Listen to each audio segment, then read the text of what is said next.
In the year 2014, the appearance of all humans transformed.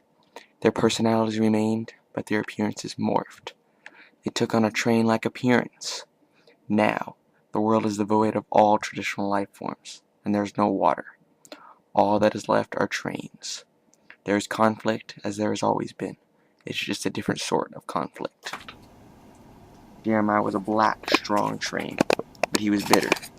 He sat in the darkness of the tunnel, reminiscing on his past. The only thing that burned more than the motor oil he was drinking was the past. For, you see, as a small train, Jeremiah never got to pull as many cars as he wanted. All the other small trains got cars they didn't deserve, while he, the strongest of them all, was left with the least cars to pull. Immersed in his past, he tried to forget, but couldn't. Thoughts like this had come and gone over the years, but they had been worse than ever since the new guy came. Jeremiah felt forgotten. This was one of the days he wished the world would return to the days of the Blue Earth. Jeremiah made it his life goal to take cars from those who were undeserving of them. There was one train on his mind, that new train from Russia. That train, Yuri was his name. He was a train that everyone looked up to. He had it all. He was old too. It didn't appear to be. He was one of the trains who were once human. He always did his work far better than the other trains could even hope to do. He had many, many cars to pull. But Jeremiah felt he didn't deserve all those cars. In fact, he knew Yuri didn't deserve them. He did not earn those cars. He won them, and unjustly won them at that. He won them in contests, because there was not another train that could hold more rope like Yuri. It was like a tank. Jeremiah felt sick just thinking about it. He rolled into the darkness of a local tunnel. He began to devise a plan. He thought the only way to get as many cars as Yuri had was to beat him at his own game. But he had a problem. He couldn't drink as much motor oil. Nobody could drink as much oil as Yuri. The thought stopped him on his tracks. He sat idling, trying to think of how he could pull it off. Then it hit him. He would use a little help.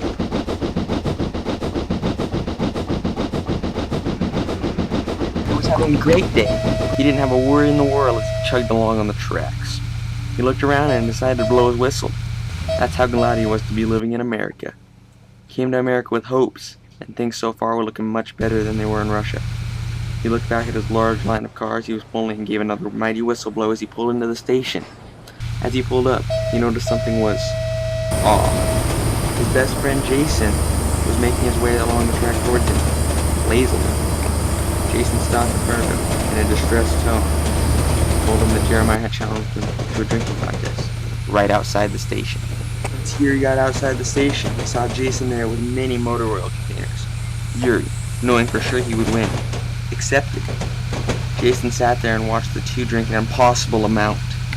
Yuri was starting to lose his ease. He began to fade in and out of consciousness, but he continued to drink steadily. Something was wrong though.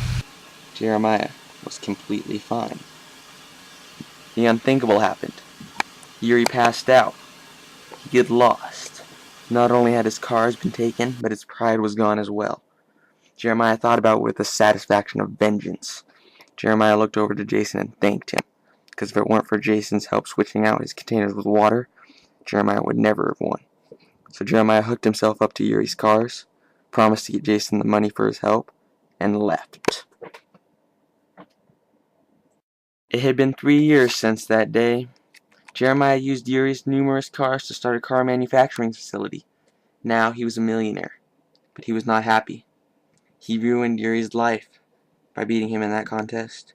Yuri lost his cars, pride, reputation, and friends. That's when Jeremiah decided to make amends. He brought Yuri to his facility and gave Yuri his cars back along with a large sum of money. He also offered Yuri the position of business partner and, if he was willing, the position of friend. Jeremiah always wondered what it was like in the days of the Blue Earth. A yearning for these days could be felt, but not explained. He'd read about it in the history books, how it used to be. He was glad to have Yuri as a friend, for Yuri told him all about the days of the Blue Earth. Jeremiah wondered why it was that he had the desire to take what Yuri had, and why the Earth couldn't still be blue.